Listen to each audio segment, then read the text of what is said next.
show, and we're here for... Graham, it's all right, I'm here. It's all right. Sorry I'm late, I'm here. What are you doing here? Well, I heard there was loads of feedback about me on the... Oh, there was definitely feedback. Yes, there was definitely feedback, but unfortunately Chris is back now, so... Chris who? You know, Chris Congreve, you know, Chris is back now, so you're not needed this week. Did I not have enough knob jokes? Is that Nah, not enough. Not enough for this week. Cut. We'll have to start this whole thing again. You're not supposed to be here. Cut.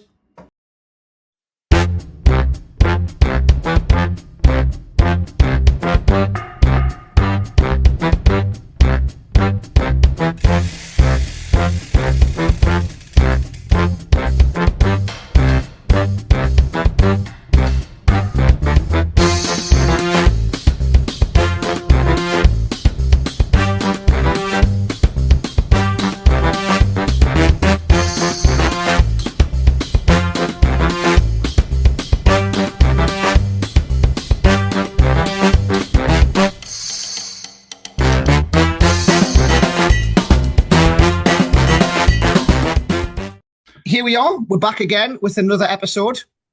Oh, exciting news, Graham. What? What's the exciting news? Next week, we'll be together. That is very true. Yes, we have got something special arranged, haven't we? We've got something really special arranged because we will be filming the trailer and the instructions and some shows and everything, but trailer instructions for a brand new trick. And I'm a terrible trick teaser. For want of a better expression, as you know. And this one I've kept very close to my chest, and so have you. So this one is going to be something that people aren't expecting, I think.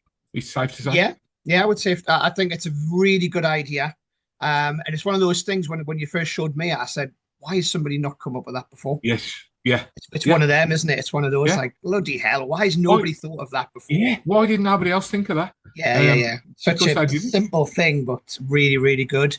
I mean, I'll be honest, right here, right now, right. I haven't performed this myself yet because you've got the prototypes up there. Yeah. I just know that it's going to work because of what it is. And people will understand when they see the trick. It's not a trick that is... It's a new principle using a method to achieve a trick that's already out there. Yeah, it's kind of like so it's a trick that we already know what the action's going to be because there's a similar thing to it out. So do you know what? It's a bit like putting sausages and pancakes together. It's like two things that like completely different, but they work. Shut up! Shut up! Sausages and pancakes. Are you for real? Are you on drugs or something? No, I'm on sausages and pancakes. Sausages and pancakes. McDonald's do sausages and pancakes. It's an American thing. Have you not tried that? Nah. I have seen it. Like I've never seen it at McDonald's. Like McDonald's don't do sausages. McDonald's do it in the breakfast menu. Yeah. I know they do like a breakfast. Anyway, we're going down a rabbit hole here. No, I know. Somebody actually commented on our video last week, saying what that plate was that neither of us could think of. Yes. He said a placeholder plate or something. I just saw it actually went out just before this. It was a placeholder plate. I did a corporate gig last night and Monday night. So sorry, this is Wednesday. We're filming on a Wednesday. Thursday. So I did a corporate gig last night, and the only plates that are on the table, and this is genuinely, this is like the regular thing. It's a side plate where they put bread and stuff like that. Right. So, but I'm guessing that could work on that. Yeah, I was going to say you could probably do it on that anyway. I don't think it's a lack of where to perform it. I think it's a lack of the problem with it is the tidy up afterwards. For me, that was the main thing. I don't think you'll always find something on the table you can put it on, I think, but it's the tidying up at the end is the issue, or that was the issue for me. For anybody who's wondering, by the way, if this doesn't go mega smooth, it's because we don't have Taylor here this week. It's because Graham's doing it.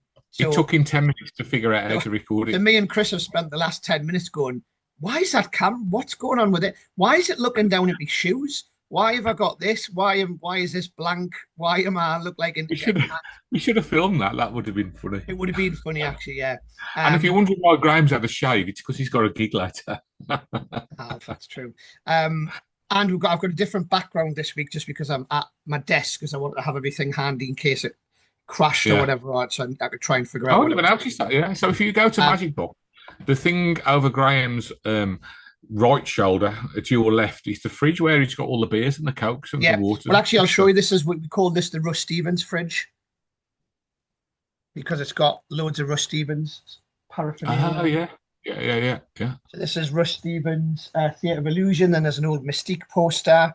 Yeah. There's another Mystique postcard here. Are you going to show them the busts on the top there? The We should go a busts bit up further. here are past presidents. So one of them's you. Which one was me, do you think? It's Oh, the hang middle. on. It's the middle one, isn't it? I think. It is the middle one, yeah.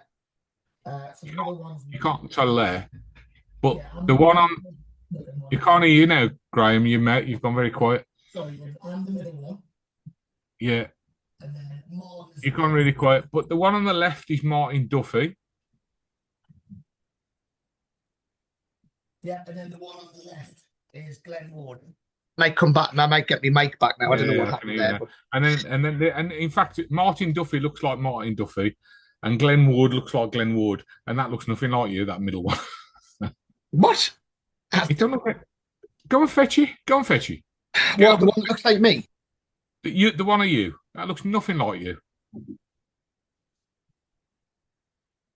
Spitting double. It looks nothing like you. It's a spitting double. Look, it's got the chin, side in. Look at the side. Look at the hair.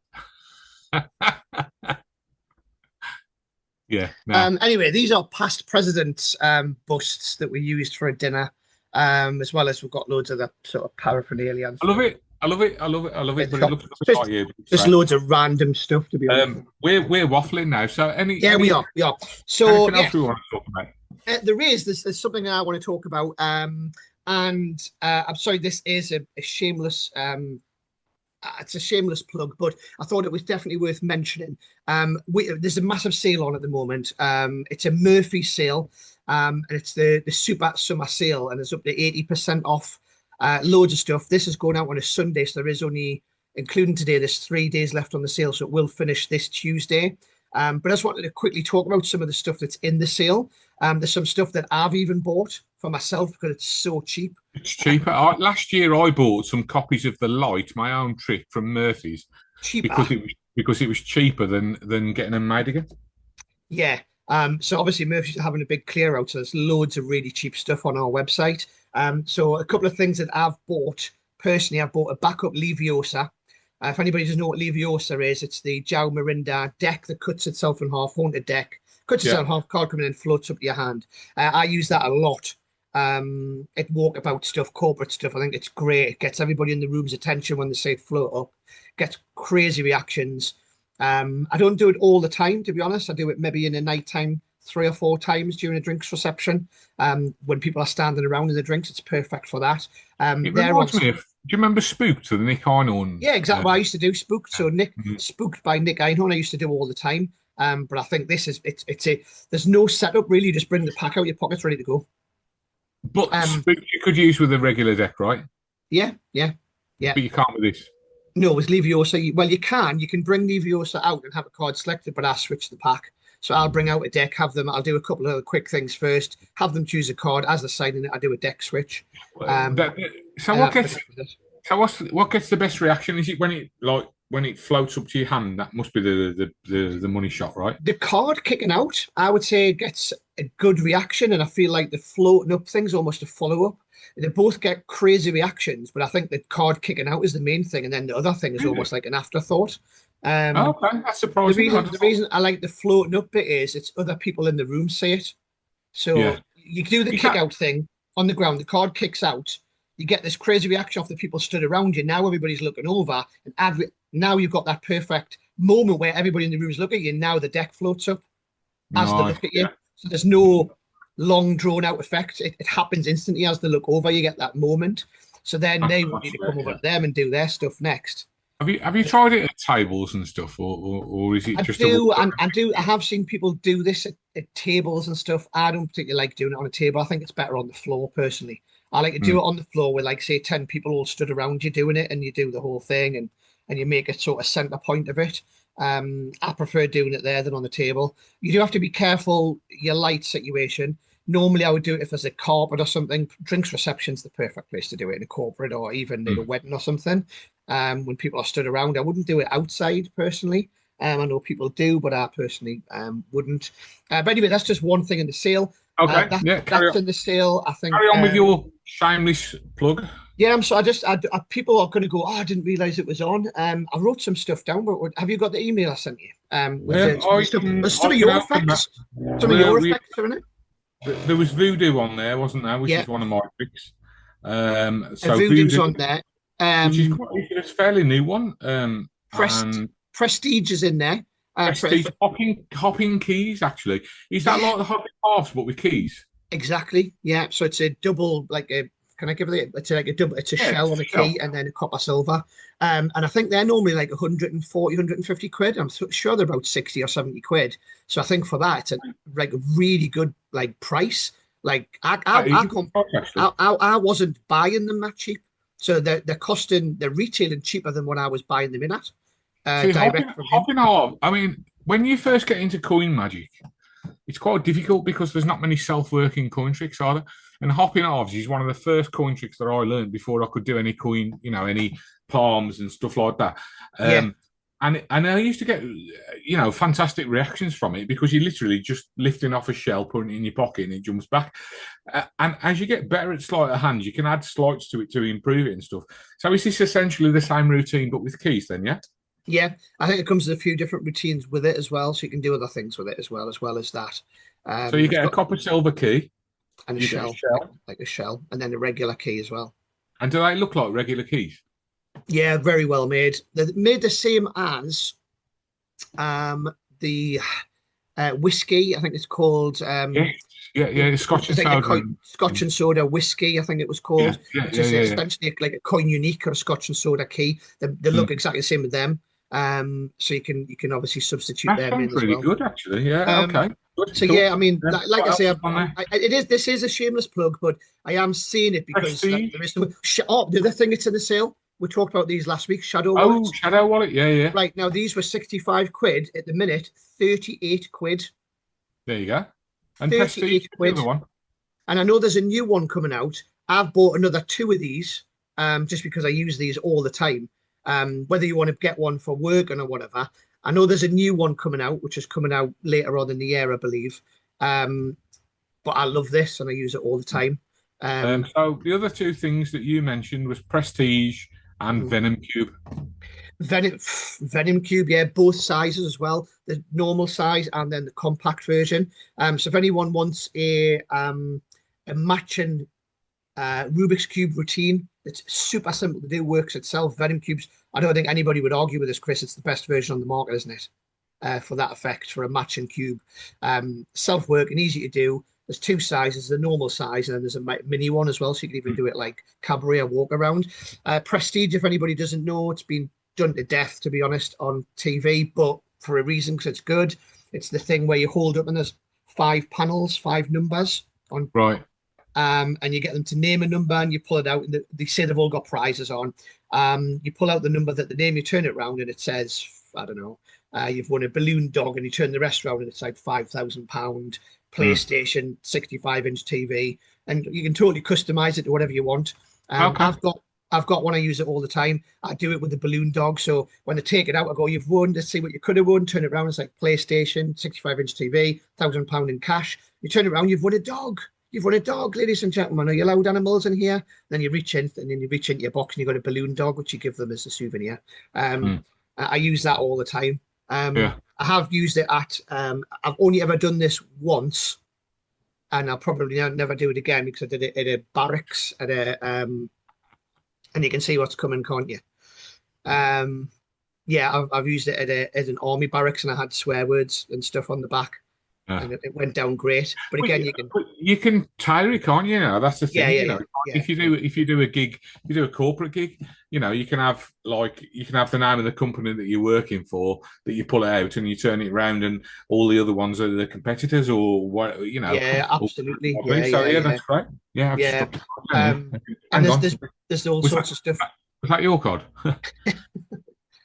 Where can we buy that? StellaMagicShop.com. So there we go. Check out the sale. It's only on Tuesday. Awesome. There's loads of stuff on there. I think there's 2,000 items or something left. Shameless plug over. Sorry. Right. There we go. So any other news? No, don't think so. I think we're heading to the old school now, aren't we, mate? Okay. So let's go to the old school.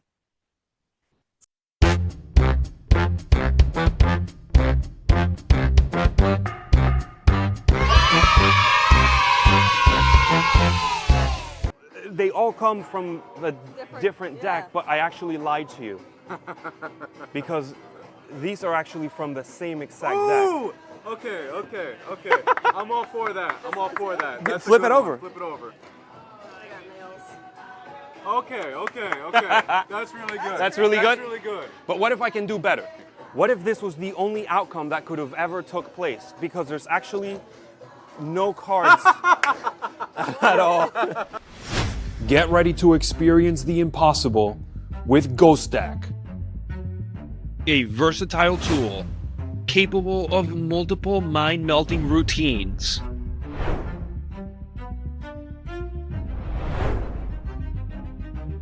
Here's how it works. You show a deck where every card has a completely unique back, no two are alike. But it took me a long time to put this deck together because every card comes from a different deck. You casually hand your spectator 2 random cards. I'll take, here, hold on to these 2, like that. You then deal the rest of the cards face down, stopping wherever your spectator chooses, marking the spot with your first card. And you say stop anywhere at all. Stop.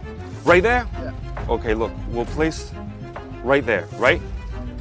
You then repeat this a second time, marking the spot with your second card, giving you 2 random cards chosen by chance. I'll do it again, look. I go like this, and I'm gonna keep going down, and you tell me stop wherever you want. Stop. Right here, 1 more, 2 more, that's good. Put it face up, put it. Then the impossible happens. You reveal that the 2 cards chosen have matching faces. Now, look at this. Let's see where you put it. And look, this one. Oh man, that's crazy, man. Then you flip them over to reveal the backs match as well. Turn them over. Oh wow. And now, the final twist. You turn over the rest of the deck and every other card has a blank face. Look, every single card here is actually blank. There's absolutely nothing. He knows. High five. No cards at all. I love it. Those are not cards. There's no more cards. The only cards you got were the 4 aces.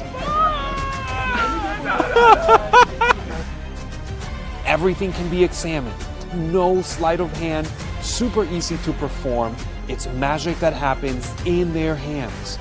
Online instructions and all cards included. Multiple routines explained in the included instructional video, ranging from beginner to advanced. That's crazy, bro. Oh my god. Welcome to the Ghost Deck.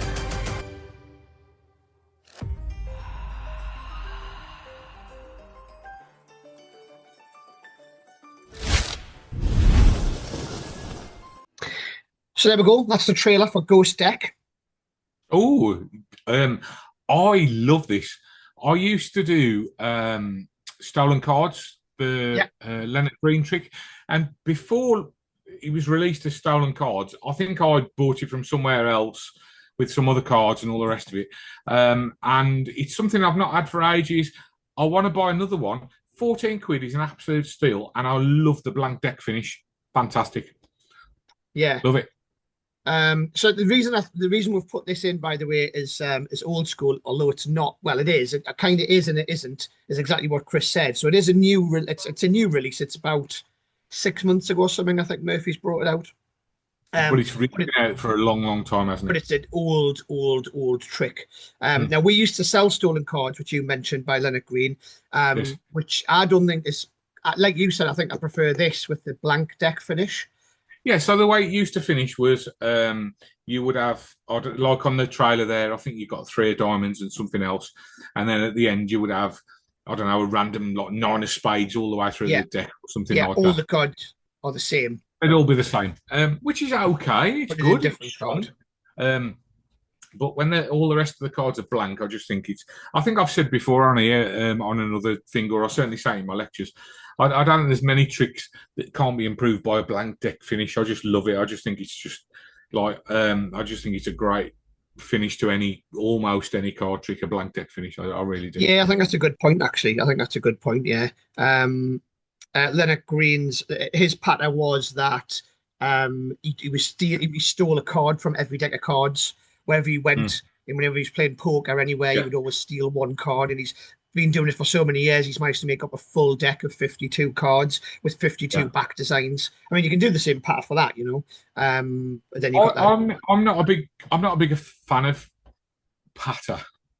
Right.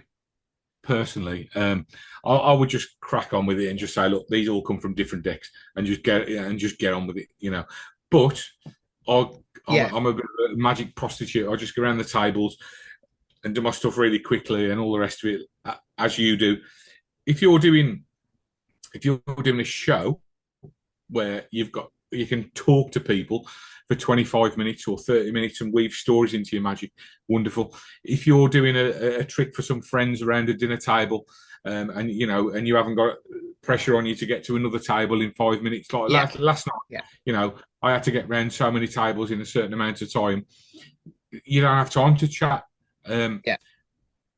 But if you have got time to chat, it's brilliant. You're just weaving a story around something like that's fantastic. Yeah. I mean, that's a good thing with that trick. That's the good thing with that trick in particular. Yeah, you can either do it as a story if you want to, or you can just do it very snapping very quickly if you want to. Yeah. You know, and we touched on self-working tricks last week, didn't we? We mentioned it. And this is a perfect example of a self-working trick. You know, you've got to be there to do it. Obviously, you know. But you're not going to get much more self-working than this. There's no moves. It's nothing at all. It's very deceptive. It uses a well-known principle in magic, which is the Gemini twins principle. But to really good effect. And I think by adding all the different coloured backs and everything, it just adds a little bit of camouflage to it as well. I love it. And like I said, for 14 quid, blooming heck, it's an absolute bargain. I'm at the shop next week when we do that filming, and I will definitely be coming home with one. I think it's great. Yeah, I think the original stolen cards, I think, was about 25 quid roughly. It was, 25 quid. About 25 years ago or something. Yes. I remember seeing it in Keith Bennett. In fact, I think I bought one from Keith Bennett in his old magic shop in Birmingham about, I don't know, maybe the back end of the 90s or something like that. You know what I mean? So, and it was 25 quid. Yeah, absolutely right. So it's halved in value like 30 years later, 25 years later or whatever. So yeah, it's bargain, real bargain. Yeah. So it's better. The blank deck ending is better. The only thing I would say is it's not bicycle stock. Not that it matters. I mean, it doesn't make any difference, I don't think, because it's meant to be a deck on its own. It's like people say, oh, they're not bicycle cards. They're not. They are a different stock.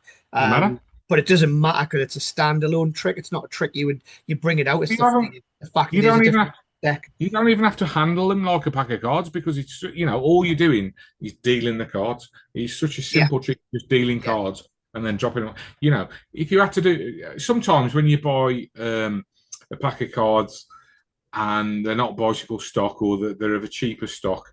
I've got a bunch of business cards here, right? And I'll show you what I'm talking about, right? And you try to fan them and they just clump like this, right? Yeah. So I get it. If you're doing a card trick or whatever, and they're not bicycle stock or a good stock, and you can't handle them very well, etc. But for this particular trick, all you're doing is you're just dealing the cards one at a time like this, and it doesn't matter what the stock is. Yeah.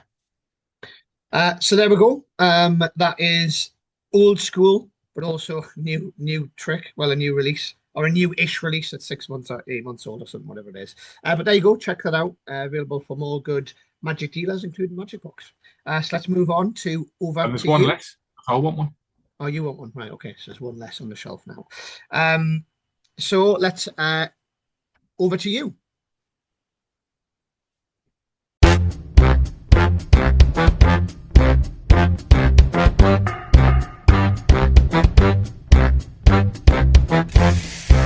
Okay, so here we are, over to you. And I've got one question which I had a customer ask the other day, and the person was John Middleton. And John Middleton asked, "What is your?" We've talked about openers before. He wants to know what your closer is. What our closer is. Now, I have a couple of different closers, but I'll let you go first. Before we talk about that, by the way, Have you bought one? I bought one. Yeah, Have you used it yet? I'm using it tonight. And I'm I was doing doing it I'm doing it your way because I thought your way is really funny. with the applause. Yeah, I think that's great. Yeah. I did it last night. I did it last night, and do you know what? Little tip for you actually, and I got this from Kev Mark, and it's a great tip. Occasionally, because you have to reset something when you're walking between tables. Okay, now you know yourself. Sometimes you're walking between tables, you might get distracted. Or somebody at the next table will call you over and say, "Oh, come over to us," or whatever. Yeah. And I walked over there and I went to take him out of my pocket and I was like, shit, I forgot to reset it. So I just bring the 3 envelopes out where the one that hasn't been reset, and you can still do the trick. Still do it with 3, yeah, of course you can, yeah. Still works. You can even do it if you forget 2. again. You can even do it with 2. You've got a 50-50 chance. You can still do it with 2. If you forget to reset it again, then you're a twat and you should probably be a window cleaner. I was going to say something similar, but you beat us to that. But I was opening my tables with it last night, and it just gets a really great reaction. It's just such a great thing. And you know, everybody's talking about different things to hold it in and everything. And I will show you. I'm just going to get it now, right? So here you go. Here's my suit hanging up from last night. I haven't touched it since I got back in from my gig, and breast jacket pocket, and there it is. It's ready to go. And I don't know why anybody would need a holder for anything. It just goes in your pocket. Well, if you're one of those people who doesn't like leaving anything in your jacket pockets, I wouldn't put it in my case. I've got a leather holder for it if I was going to put it back in my bag. But to be honest with you, because I've just been using it all the time. In fact, there you go. I didn't reset it last night. One of the envelopes from the last table, I haven't reset. So there you go. But yeah, it's great. And I'll just for anybody who didn't see, anybody out there who didn't see what we're talking about, it's called Bankable. And it's essentially a bank night routine by Trick Boom. Eric Stevens, and there's the Eric Stevens. And so it's available from Trick Boom, which is Noel Coulter and Roddy McGee. It's a self-working bank night. It's really good. I'm not going to use it as an opener because my openers tend to be like really fast, flashy type stuff. It's really. Do you know what I love about it as an opener, mate? And I know we're going off on a bit of a thing here. Is you're using it? I use it as an opener, and the reason I use it as an opener is it's really fast. I do it really fast, right? Yeah. I walk up and I say, before I introduce myself, and I think we've talked about this before. I do a gag, all right, and then I'll blah blah blah blah blah. I've done a gag, and then I'll say, so you've got this, and you've won a round of applause. Everybody, give them a round of applause. Yes, I've got the table in my first 2 minutes. The table are applauding. Yeah. They're clapping straight away. They're not clapping me. They're clapping somebody else. Doesn't matter. And then I just say, so that's the best thing you could have won. Blah blah blah. I put it in my pocket, and I say nobody ever wants to win these. And I show the £50 notes. They laugh. They go, wow, whatever. And then as they've got on their video, I then say, would you like to go to somebody else? And they go, yeah. And I go, okay, give him a round of applause as well. And within 2 minutes, you've got 2 rounds of applause. And then I move on to a slightly longer routine. But yeah, I know what you're saying, but you can do it really quickly. You don't have to talk to. No, I get that. It's even that for me for an open as a little bit too long. That's just my style. Really? I go in and I'm like, within 30 seconds, I've done 5 or 6 things. But that's We are quite similar the way we work. yeah.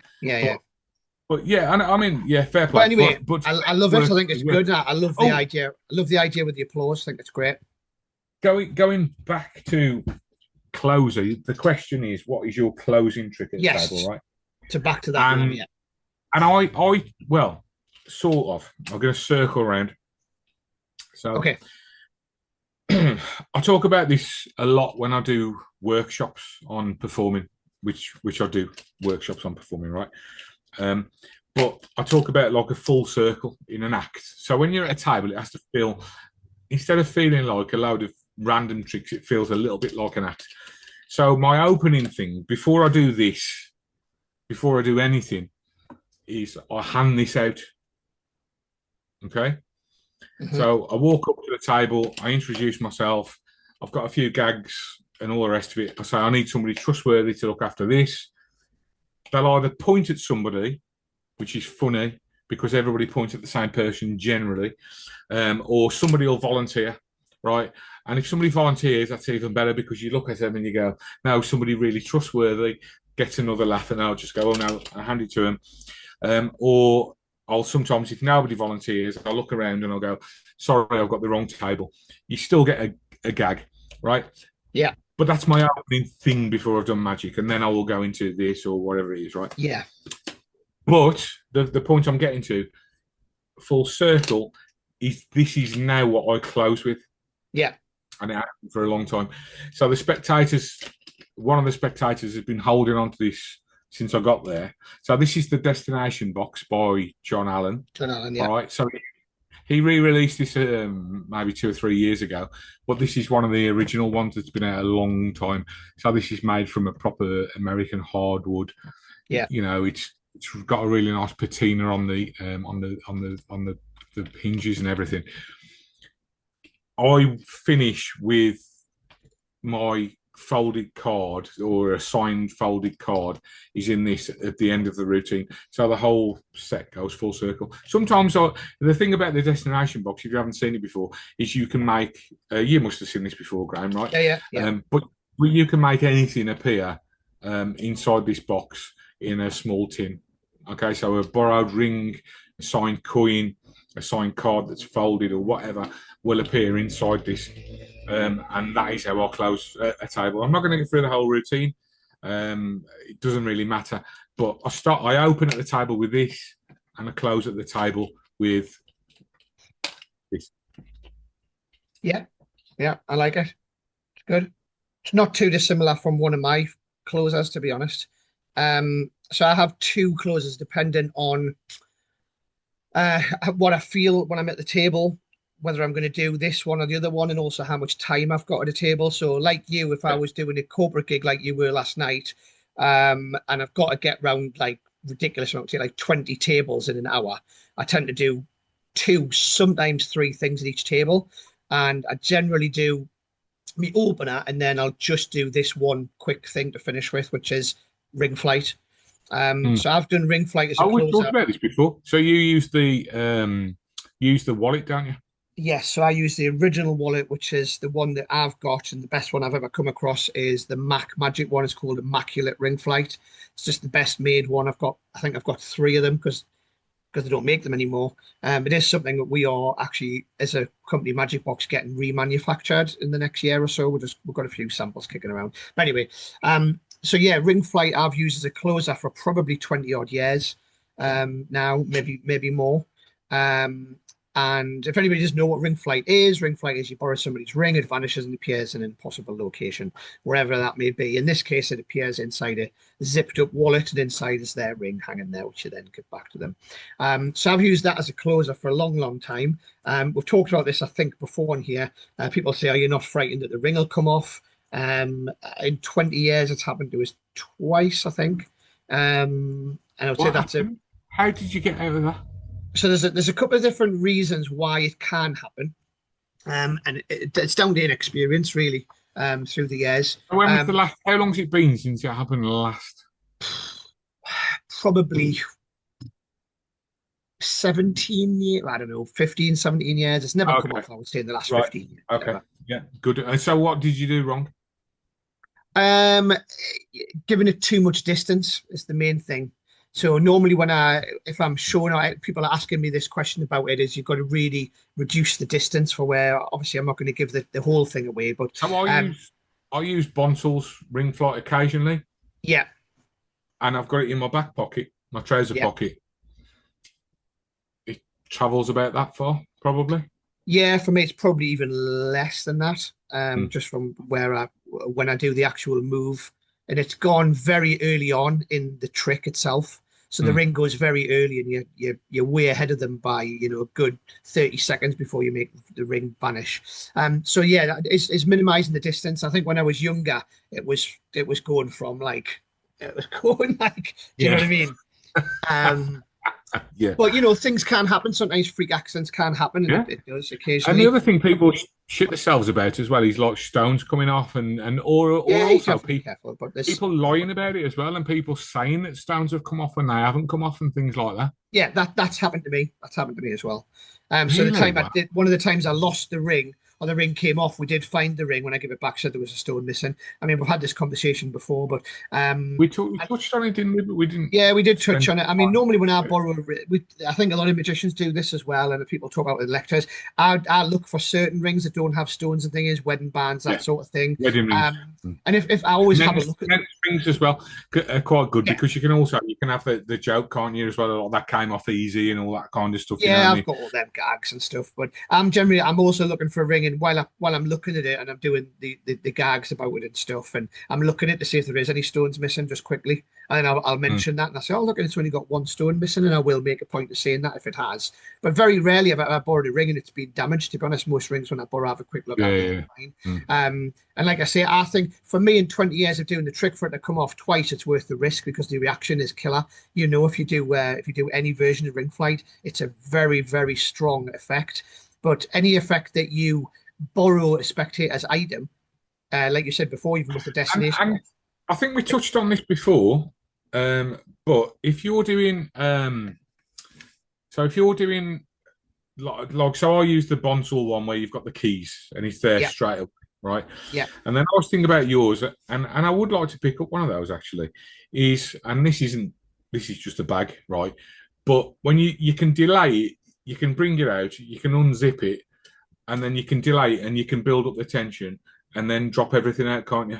Yes, exactly. And is that why you get a good reaction as a closer? You've got everybody sort of looking here at the last. Exactly. It's also for me, because it's a routine that you can play cabaret as well. So if you've got a table of 10 all sat down, it's up here. It's not down here. Everything happens up here. The thing comes out here, and it's very visual. Also, I've used every single ring flight there is going on the market. I've used Bonsal's. Yes. I've used all of the different versions out there, and I still go back to the wallet. And I've said this before. I'll quickly say it again. And if you touched on it there, it's because it's zipped up. And I make a point and say, look, I know this is an old-fashioned key case, but it's safe. That's why I use it. I have to literally unzip it to get inside. And inside's not just my keys, but inside you'll see there's actually a ring. And that just gets a better reaction. It's the same with like card to wallet. If you're doing card to wallet, it's in an envelope in the wallet, it's better. If you're doing card to pocket and you reach in, the card is in your pocket, it's good. If it's in a wallet, it's even better. If it's in an envelope inside a wallet, it's better again. I've never used an envelope. It slows things down too much for me because I then produce it after the wallet. The next thing for me is in there. Yeah. I don't really do card to wallet because I'll tell you about my other closer in a second. But yeah, ring flight. You've only got one, mate. I'm sorry. Oh, sorry. You've used up your air time now. Nice. Right. Well, we'll talk. I'll quickly tell. I won't bore you for too long. The other thing, should I really say this? Because I don't really want anybody else doing this trick. I don't know what you're going to say. Because when I tell people this, they're going to go, we never script this. No, keep it to yourself. Just tell me. I'll briefly mention what it is. It's a card to impossible location. And I do a similar thing to you at the start of the routine. I bring this item out and give it to somebody. Full circle. Exactly. It's funny. And we haven't discussed this beforehand, have we? No. We never said, we'll talk about that because we do it the same way. This is just weird that we do this. But my object, and the reason I like it, is because it's an object that people don't expect there to be a card in. It's an inanimate object that you give to So somebody, and they would never expect there to be a card in. So you have that if you want, unexpected finish. if you want Graham to reveal what his object is, you've got to subscribe to the channel and you've got to send lots of begging letters. And he might reveal it on a future episode, maybe. And we haven't talked about that either. Oh, can I mention something, actually, while we're talking? Go on. I'm currently planning a lecture tour in the States, in Florida and Carolina in October. So if anybody, on the off chance, is watching this in those areas, would like me to come and lecture at your society in early to mid-October, get in touch. Yeah, that'd be an amazing, really good lecture as well. Like what sort of stuff will be in it? Your new stuff? Some new stuff, some old stuff. And I'm also doing a workshop on what we've just been talking about, working, performing. So I'll be doing my chop cut routine, that routine I was just talking about with the box and all this, in a workshop or in the lecture. It's a lot of new stuff, some old stuff. I've some stuff that you haven't seen yet, actually. I'm going to show you when I'm up there next week. And also probably that new thing that we're going to be filming next week. Yeah, well, that'd be good. I think there's a lot of knowledge that you've got on working as a pro, because I think working in the real world and doing gigs and doing, like I said before, if you're doing a massive hall with 20 tables going an hour and you only got time to do 2 things, it's very different from performing for your mates down the pub or to other magicians, I suppose. Guess how many tables I had to do last night in my gig in an hour? 50. 4. That's a good gig. That's quite relaxed when you can do that. It was chilled out, and you know what? I started at 7:05, and at 8:05, I just finished my last table. I took my time. I did about 5 or 6 things, but they all flowed. I chucked a couple of extra routines that I don't know. You've seen it because I've got them at the. So I was doing it. So do you know what I was following? What I was following this up with?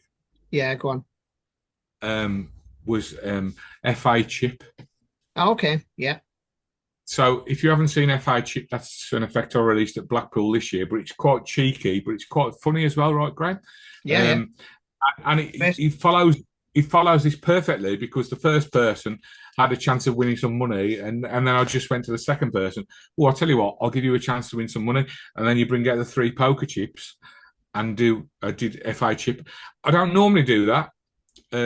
But because I had a bit longer, so I did 4 tables in almost exactly an hour. So 15. I think they're really nice jobs when you get to do that.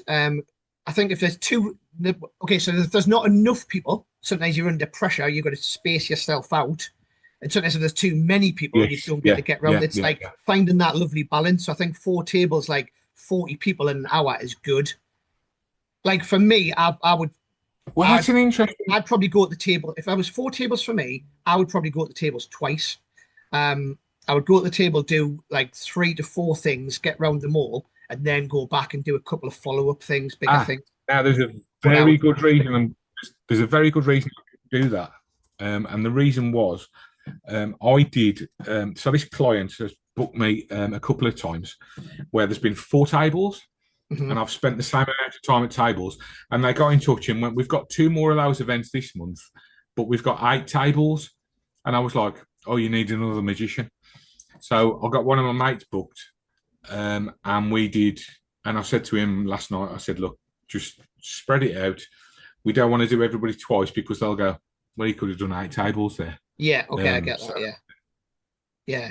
I think it's an experience thing, isn't it? The more that you do show-wise, the more you'll get used to what you can and can't do, what is a good amount of time to do per table.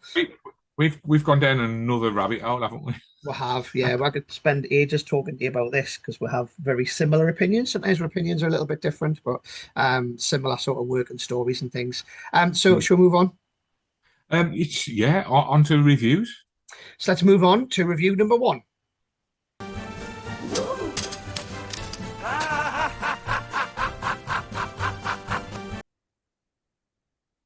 So here we are, review number 1, and it is this. So before we go any further, this is The Awakening by Dan Holland. Let's check out the trailer and then see what our thoughts are. Welcome to The Awakening. I'm Dan Harlan, and I've taken the Professor's Nightmare to a whole new level. This is the fastest, funniest, most visual and impressive rope trick you'll ever perform. I kept reading the description and it said just by running them through your hand that those 3 equal pieces of rope would change back into a short, a medium, and a long rope. And I thought to myself, blows your mind, doesn't it, Molly? The Awakening. It's a departure in method, effect, and presentation.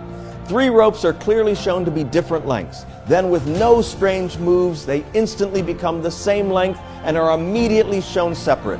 It happens so fast, you have to do it again. So you change the ropes back to 3 different lengths and repeat it.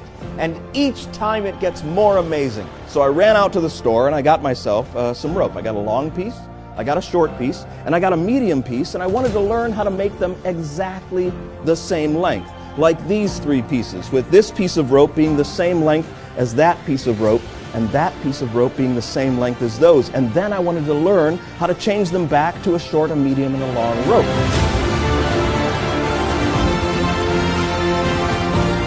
And best of all, it's so easy to do, it's nearly automatic.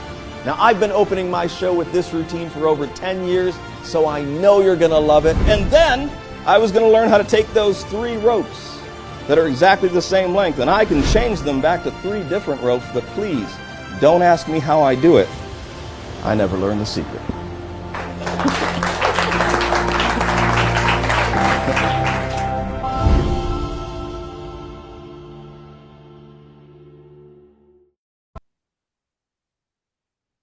So there we go.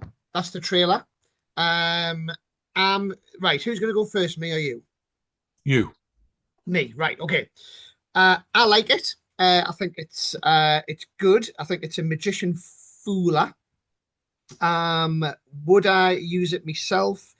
Yes. I'll tell you the sort of place I would use this. I would use this in either a cabaret or a stage situation. If I was comparing a magic show, like at a convention or something, I think it's a really good thing to do there. Kind of reminds us a little bit of a well, anyway, Dan Harlan's routine reminds us a little bit of like a 5-card repeat type thing. Uses a completely different method to the original Professor's Nightmare. I think it's good because it's different. So I think for a lot of magicians who've seen, and I've seen Professor's Nightmare done to death. Everybody has done it at some point, right? And it's done so much on cabaret shows and compares and stuff.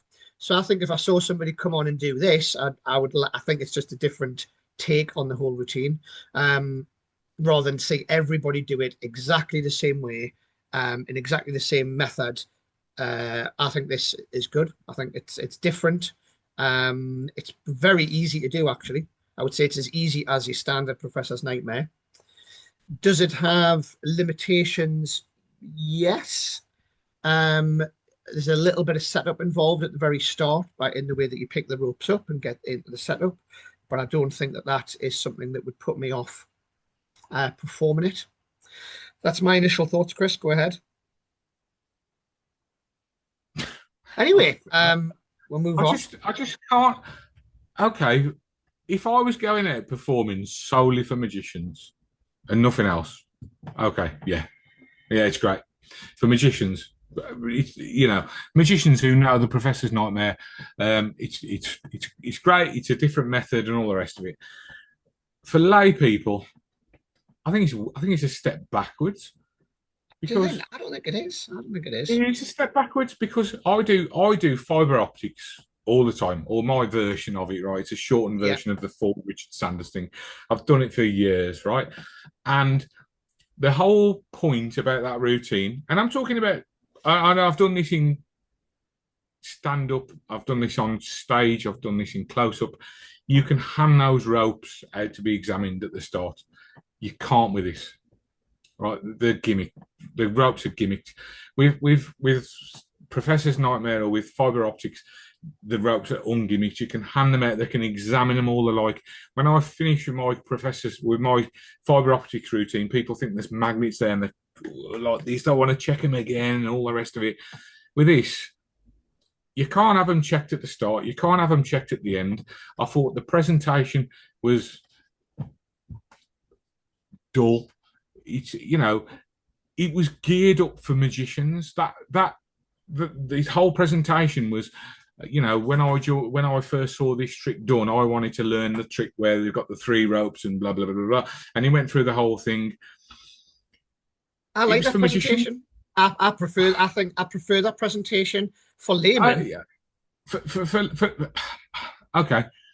Well, forget the presentation, right? If you did a standard Professor's Nightmare routine for lay people, and you had them examine the ropes, and then you did this, and they didn't examine the ropes, what do you think is going to get the best reaction? I think it's clever. I think it's good. I think he's thought about it. It's very visual and all the rest of it, and I can understand it working on stage and everything. But for me, it's just geared up for magicians. I don't see how this is any stronger than a standard Professor's Nightmare or fibre optics routine, personally. I would not. When I first saw it, I thought, oh, okay. I could see that there was something going on the way he was holding the ropes. And I thought, but in the trailer, you can't actually see... you don't see the whole thing. You don't see it's all that's very good. But what you don't see is it comes into the routine straight away at the start, and it cuts away right at the end. And I was thinking to myself, if you can get those ropes examined at the end, then that's great. At the start, that's great. And you can't. For a stage routine, it's good. There's nothing wrong with it. It's visual. It's great. Do I think it's certainly from a close-up point of view? Oh, you wouldn't be able to perform that walking around the tables. He does say that he'll teach you getting it from your pockets. You can't have the ropes examined, and as soon as you start doing things like that with ropes, they're going to want to see the ropes, right? Yeah, for me, like I said before, it's a cabaret piece. I wouldn't say it's a close-up thing. But for me, whenever I see, so what's the point then? Because I think you're right. I think it does play better for magicians than it does for laymen. But I think that visual change that he does, it's so fast and visual. I think that's the point is, Graham, he's now released it. So magicians are going to see it. So it's going to lose that impact for magicians anyway, isn't it? You know what I mean? You said at the start, you said in your introduction or your opening thoughts, if I was doing a dinner for magicians or wherever, I would do this. I totally agree with you, right? But once it's been released and it's out there for magicians, it's going to lose some of its impact. Now, I'm sure Dan, who's a wonderful creator and everything, has got amazing reactions doing this for magicians because they didn't know it was done. It will fill magicians, but now it's out there, less so. And then, I don't know. I just think it's a trick for magicians. For me, when I'm at whatever show and I see a magician get out, even Paul Daniels, when he used to do it when he used to bring out the Professor's Nightmare, but not again. Like it's just one of those things. I agree with you. And that's why it's slightly different for me. But I know I'm a big fan of Dan Holland. Richard Sanders came out with like 3 ropes and a baby, and then fibre optics afterwards. It was a breath of fresh air, wasn't it? Because you've got all these extra stages where you get the long rope, you get the ends coming off. I don't do it myself, but you get the bit where it slides down the rope and it jumps back on, and all that kind of stuff. For me, that was a step forward. This doesn't feel like that. I like the present. I'll be honest, I prefer the presentation. Forgetting the method and forgetting that the ropes can and can't be examined. I prefer the presentation of this to the original. You disagree with that, but I like the presentation of that.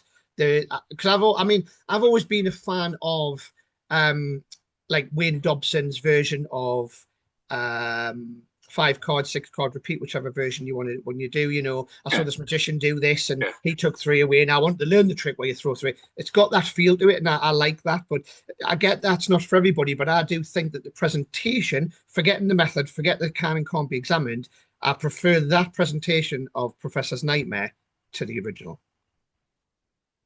What's the original presentation? Well, I don't know, the 3 bears, whatever you want to talk about. Oh God, come on! Who does that now? I mean, yeah, 90% of magicians that I see do it. Well, you want to see some more magicians then? Because I mean, when I do that rope trick right every gig. the fiber optics thing, and I don't do any presentation. Yeah, but no, wait, no. But you're mixing two things together there. You're mixing fiber optics with. We're not talking about any other routine, just the pot that's Professor's Nightmare, which is part of that. But you can't. If you take out all the other bits, if you take out all the bits of fiber optics and I think we're having our first argument, folks. Domestic. Will you still love me in the morning? If you took out all of the fiber optics bits out of it and just did Professor's Nightmare, your presentation would be different to obviously what it is with fiber optics in. No, it wouldn't. Not really. I just shorten it. That's all. I've still got the same gags, and I've come up with an ending to my Professor's Nightmare, fiber optics, whatever you want to call it, routine that's extremely visual. And you can get the ropes examined, and you get all the gags while you're having the ropes examined, which you lose with this. I don't know. I feel like it's a step backwards. Yeah, for me, I think also for lay people. Yeah, what lends to me is I don't think I've ever been a fan of Professor's Nightmare ever, even when I was like 9 or 10. I don't think I've ever been a fan. Same as I'm not a fan of Lincoln Rings. There's another thing that just doesn't do it for me, no matter what the routine is. Well, so, I've never been a fan of Lance Burton, so that's a really controversial statement. That is, like, I hope you get a lot of hate for that. Oh no, sorry, no, David Copperfield. No, David Copperfield. I beg your pardon. What? I got mixed up with your favourite magician. Shut your face. Shut your face about David. Shut your face about my David. Not Lance Burton. Sorry. No, I love Lance Burton. Yeah, but I think I don't know. For me, I just thought you pretty much said something similar before. I think this is like, for me, it's a breath of fresh air on Professor's Nightmare. Right? Oh, there you go. It's good. It's got its drawbacks. But I would definitely do that. Like, if we had a Magic Circle meeting this week, I'd probably do that in the Circle meeting. And if I was comparing a magic show at a convention, you know what? I get that. And I think, you know, for magicians, it really is something different. And I like what he's done, but I just don't feel like for lay people it's that much of a step forward personally. I'll quickly just talk about, because obviously we've got slightly differences of opinions. I'll just show the rope that you get. The ropes are nice quality ropes that come with it. So the quality's good. It's manufactured by Penguin Magic. It comes in a nice box, as most stuff does. It's priced at $36.99. That's a good price, isn't it, for a professional routine? Yeah, I think so. Yeah. But the ropes are nice quality ropes. The ropes are nice, thick quality, and they fold nicely as well. So the props are nice that you get with it. So I think it's worth the money. But yeah, okay, we've got a slightly difference of opinion there. So for me, would I buy it? Yes. Would I perform it? Yes. Do I like it? Yes. I'll hold judgment whether I would do it for layman or not, but I would definitely do it, like I keep saying, comparing a magic show or something like that. South Tyneside, something like that. If I was comparing the family show, it'd be something I'd stick in between acts, do front of the house. Is that the South Tyneside that I'm not performing at? You're going to come, aren't you? You're going to come. You're going to come along.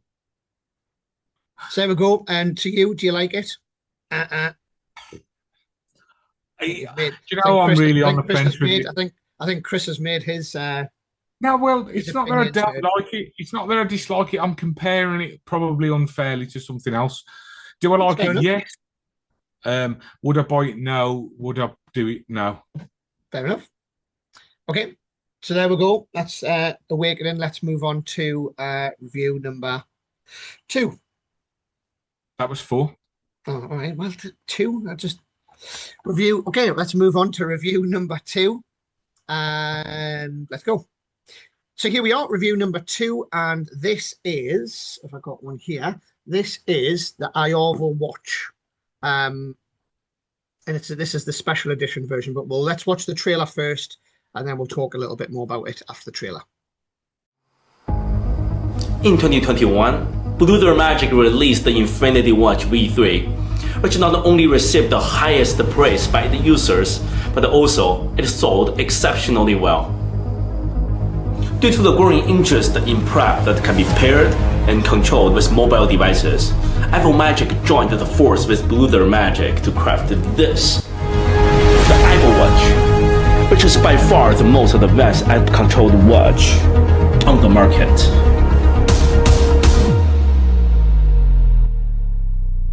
The Apple Watch connects to a smartphone via Bluetooth, which then allows the remote manipulation of time from anywhere within the device's impressive range of 30 meters. The Apple Watch is currently the fastest prop watch on the market. It reaches the longest desired time in less than 0.6 seconds. Even with the Bluetooth always on, the watch can maintain over a year-long battery life due to the integration of the IWV3 technology. The watch features 30-meter water resistance for enhanced durability. Thanks to our brand new Hyperlink Bluetooth technology, we have addressed the issue of unstable connectivity. Even in the event of a signal interruption, the Hyperlink Bluetooth restores the connection and transmits the signal in less than a second, ensuring the seamless communication at all times. 340. The watch offers various input methods. Feel free to use whichever input method you prefer.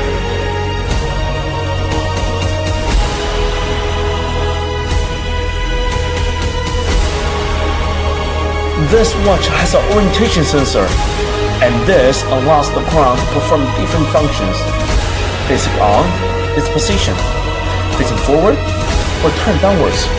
So we can perform without any external control devices. The watch was designed by a team of professional watchmakers, so they are appeared as regular luxury watches, and this will make your audience suspicious. We're excited to announce that the new Apple app can control multiple watches at the same time.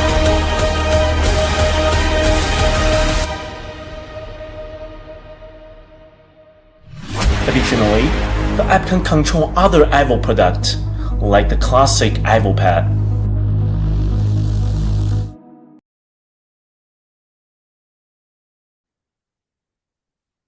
So there we go. That's the trailer. So I'm going to tell you a little bit about this. I'm going to take lead on this, Chris, if that's all right, just because I used a version of this already. So this is the watch that we're talking about. This is the iOval watch here. Now, this it looks like a quality watch straight off. It does. And I'm going to show you that this is not my personal one. This is my personal one. So this is the one that I use, and I use this at gigging a lot. So this is, if anyone doesn't know, this is the Blue Weather Infinity Watch V3. And I'm going to explain the differences between the both and what the pros and cons of them both are in a second. So I'll come back to that in a minute. This is my working one, which I've just got out my close-up case. But first, this one. So I'm going to show you how it works because it explains most of it in the trailer and also in the ad copy. So if anybody doesn't know, this is a remote-controlled watch, and this is the remote control that goes with it, okay? And it's as simple as this. Somebody names a time, you type the time into the remote control, and the watch will go at that time, okay? So I'll quickly do it for you. So let's say we go, I don't know, 12 minutes past 12, and there we go. It instantly goes to 12:12.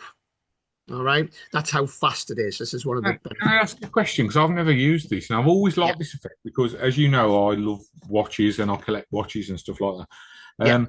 How easy is that to do when it's in your pocket and you're doing it sort of secretly? Easy. Mega easy. I'll come on to that now. Well, I'll talk to you now about that now. So for me, just the remote control that comes with it, this is currently exclusive to Magicbox at the moment. You can't get the full package anywhere, although actually I think they might just be releasing it now. And I'll tell you why. I'll go into the whole story in a second. But to answer your question, this can go in your pocket any way up, and I can instantly grab that and type a time in. So let me just show you how easy this is to do. So I've got the remote here, palmed in my hand. The reason I know which... Without peeking. I'll do it without peeking. I always know which. I'll spin it round, so I don't without looking. I've now pulled it out. 1 minute past 1 minute past 7. 1 minute past 7. Are you sure? Any reason why? No. Well, that's great, isn't it? Now, the reason it's super simple is because there's a couple of things on the remote which make it very easy to orientate in your pocket or in your hand. First of all, the top of it's got a smooth bit. So when it's in your hand, you can feel with your thumb straight away which way up it is. So you can orientate the right way. Once you've got to orientate the right way, if you can see this on the screen, the number 5 in the middle here has like a dot on it, like a bump. Yeah. So I can feel that button so now I can orient where the buttons are. The bottom 2 here are inset, so they're not sticking out. So what do you do then, mate? Just show us on screen what you actually do when you put that time in. So you need to put in either 24-hour time, or you have to put 0. So if you said 7, so say name another time. 3:15. So you're going to put the hour in first. So I'm going to go 03, right? It actually vibrates. You might hear that. I go, bzz, so you know you've pressed it. And now I'm going to go 15, which is there, and the middle one, and that's it, done. And then. So what happens if you balls up? You just press it again. Yeah, you don't have to reset it because it's that fast. It takes less than a second to get to the time. So, for instance, this is the pro with this version, which is not as good with my old version, is because this is a lot faster. So, for instance, what I do with this is I use it on the bride and groom at the end of a wedding. So I go up to them and I say, "Do you remember your first date? Remember when you went out for your first date? Yeah. Where was it? When was it? Blah blah blah." I said, "Do you remember like roughly what time you met at that pub?" And they were like, "Yeah, I do actually. Yeah, roughly. Was it morning, afternoon, nighttime? What?" It was early afternoon, right? If you had to name an hour, you had to name a minute, what would you say? And you get this whole funny bit where they argue with each other, and the bride goes, "No, you were late. You were late. Do you remember? You were like, Do you start a domestic like when they're and they're going, and this is quite a funny thing in front of all the other guests because they go, "No, you were late," and he's going, "No, I wasn't. You were," and blah blah blah. Anyway, if you had to name an exact minute, what minute would you say? And he goes, "Oh, like 11 minutes past 7 or whatever." And then they turn it over. But the good thing with this is, if I typed in 7:11, right, and then she goes, "No, it wasn't that. It was more like quarter past." You can quickly just type in 07:15. It'll go bang instantly there. Do you wear it on your wrist or do you? Yes, but not for the whole gig. So at the minute I've got this watch on. So I don't wear I don't wear my watch every day. I have it in my close-up case, and I do my whole gig with the normal watch on. And at the end, I go back to my case, swap my watch, take my watch off, put this on, and go back over the bride and groom and do this, as well as another trick I do for them as well. I had this conversation with Joe Mirando a few years ago, and I think off the back of it, he actually made a few of these for his products, and I never bought one because it was too expensive. But I love the idea of putting a box down in front of a spectator and doing this whole trick, and then when they open the box, the watch is staring at me. And he did it with a pocket watch, which is what I said to him. Could you do a pocket watch? I will do a pocket watch version as well. It doesn't suit my style. Okay. So they do a version. So just before, I'm just going to show you a couple of other things. It also has an app on your phone. Now, this is why they made this version just for me, because let me open the app up. So here's the app. Now, I don't want to use an app. I don't want to have my phone in play. I much prefer the I much prefer having the remote control. Yeah. So the app can do loads of different things on the app. You've got loads of different features like a fake gallery. You've got voice assistance. You've got all sorts of stuff. As soon as you bring the phone out, I agree with you, mate. I think it's just I don't know, the fact that if you and I think making it stronger. You know, if that watch is remote, is in a side of the box, down on the table. Yeah. And then, you know, they opened it and it said 7 minutes past 4 or whatever the time is. I don't know, mate. I think that's it don't get much stronger than that. Do you remember? Just go to the original. The old watch and wear. Do you remember the old watch and wear? Yeah. I mean, so this is mine. This is mine. Yeah. This is the Infinity Watch V3, and it works exactly the same way. It's got a remote control. So I'm just going to show you the difference. These are discontinued now, but I haven't upgraded mine to that. and I'll show you why in a second. I will upgrade to it at some point. So first of all, you've got to connect it. To connect it, you've got to just turn the watch face down for a few seconds. I'm going to try and get this on camera. And then it's connected. It tells me the battery power of the watch, the battery power of this, so you know that you've got the batteries. All right. The other thing you have to do with this one, which you don't with the other one, is you have to set this to 12 o'clock as you're talking. So what I do is flip it over. Now I'm pretending to set it to the time a prediction, but what I'm actually doing is setting it to 12, which is my crown time, right? So I set it to 12, push the pin back in, and now put it on the hand. And now when I press my button, I'm going to go for a long time here. So I'm going to go like 7 o'clock. So if I go 07, you'll see it's already heading towards 7 already. I haven't put the minutes in yet. Okay, that's good. Now I'm going to put 15, and now it's 7:15. And when this gets to 7:15, it'll long vibrate. So this is now long vibrating in my hand to tell us it's safe for the watch to be turned over. So they know it's 7:15. So that takes a bit longer, but it never takes longer than 20 seconds. So 20 seconds is the longest it would ever take to get all the way around to, like, say 11 or whatever. It can also go back. Did you say you were going to upgrade to the new one? So that's 6. Are you going to upgrade to the new one? Did you say? If this breaks, and the only reason is, I mean, the new one. Give me that one then. Because the new one is better in all regards. Yeah. It is better, and you can use the app. Not that I would use the app, but you could if you wanted to. The watch, the watch doesn't look as nice. The new watch looks better, doesn't it? Yes, it does. Yeah, I would agree with that 100%.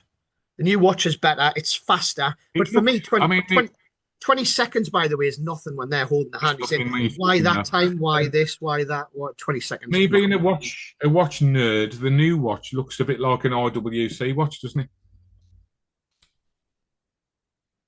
it? Yeah, I would say so. Yeah, it does.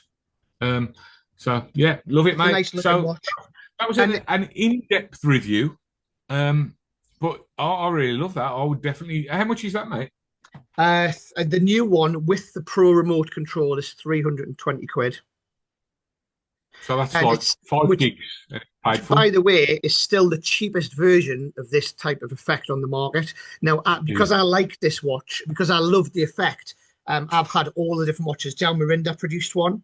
You had Timesmith had one. You also had, what's the other one that everybody bought? Watching Wear. Watching Wear was the Collector's Workshop one where it had a tilt switch in it. I can't remember what the company was now. They were Blackpool. They had a big spinny wheel to win one. I've forgotten. Someone's going to have to come back on here and tell us what that company was. But they don't make them anymore. And also you had to use an app. There was no remote control for it. And I said at the time, if somebody brought a remote control out for that watch, I'd buy it. And I think it was like 600-700 quid. So I think these, for the price, is an absolute bargain. Also, how long have you been using that one for? Since they came out. I bought this as soon as it came out. I probably had this about 5. How long's that? 5 years, I reckon. Okay, and it's still going strong, yeah? Yeah, you have to change the battery in this every now and then. This is just battery powered, but you can just go to Timpson's or anywhere and they'll change the battery in for you. And this is the remote control is USB. Now, basically what happened was, Iarvo brought this out, and I went to the standard Blackpool. I said, I love that, but I don't like it. And they went, what? Why not? And I says, because I love the remote control with your V3. And they went, oh, right, okay. And I says, don't get me wrong. I know a lot of people like apps. I don't want to have a phone in my hand. I just want to be able to come out, give them the watch, and it's there. I don't want any other byplay. And they're like, okay, fair enough. They said, we could probably make a Pro, like a remote to fit it. And I went, well, if you can do that, I'll have them. So they did, and they made them exclusively for us originally about a year ago. So we were the only people selling the Iarvo watch with the remote. But now I've noticed I think it's gone to Murphy's now. So now obviously producing them for everybody. But it was down to us because we wanted the remotes. And just another little tip, by the way, if I've got the remote in my hand, right, I don't have my hands in my pockets. I actually cross my arms like this. And the remote's here. That's just under my armpit. And I've got all the time in the world with my thumb to press that. So I've given them the watch. I'm standing here now, think of a time, blah, blah, blah. And I'm physically typing it in under my armpit as I'm talking. The other thing I sometimes do, and I don't know if the camera will cut off here, is if there's a chair, I'll actually put my hand on the chair like that, or on the back of the table. and I've got the remote here, so it's actually behind here. So as I've got my hand here, I just go down, press the button, and come back up. So my hand's actually hiding the remote. The other thing you could do, you could put your hand on someone's shoulder as you're doing it. As you've got this hand over here and you've got the row and you're doing this, you could put your hand on someone's shoulder. So a lot of people are worried about, I'm worried about putting my hand in my pocket and pressing the button. Just be blatant, just have it in your hand and just, do you know what I mean? And just type it in. You've got all the time in the world to do it. I love that. With the new one as well, it instantly connects. You don't have to turn the watch over. You just turn the remote on, it instantly connects to this. The other good thing, which I'm babbling on here, is the app. The iOval app connects to other things. So get this: if you've got people who are watching this might already know, but if you've got the iOval post-it note, which is the thing where somebody writes something down and you can see what it is on your phone, that can connect to the watch. So imagine this. Imagine this is what we all say, isn't it, in trailers? Imagine this. Imagine a spectator's over there. You give them the watch. You have another spectator over there, and you give them the post-it pad, and they draw a picture of a clock on there. Without you doing anything, they turn over the watch and the watch has set the time that they drew. Crazy, isn't it? Mental. And then there's loads of other stuff iOval's got, which we're going to review probably next week when you're up here, which is the whiteboard. That can connect to the watch as well. So it's a whole new world, which you can't do with the V3 that I've got. But if that stops working, I will upgrade to the new one. I think that's the longest review we've ever done. Sorry. So I'm passionate about it because I use it. Yeah, it's great. So listen, you've converted me, mate. I would 100% buy one, and I would definitely use it because watches and stuff is definitely my thing. The only thing I would do is because I like to wear a nice watch when I'm performing, I would probably put the watch in a little box, put it down in front of them or something like that, maybe. But that's just me. I like that idea as well. Right. I think that's good. Yeah, I think it's great. So yes, the answer from me is yes. I like it. Yes, I'd buy it. Yes, I'm already using it. So there you go. And okay, well that's it for this week then. It is. It is, mate. That was a good show. I'm sorry about the slightly negative review on one of the things, but it's still got its positive points. And next week we'll be in the studio together. Yeah, so look forward to that. I'll put for anybody on. For anybody, don't go there. Don't go there. I've already seen it when that camera went down there before. For anybody who hasn't subscribe to the channel and send us some more questions. You've got some more questions, send them in. We'd love to hear from you. But that's it. And if you send enough begging letters, Graham might share what his other closing trick is.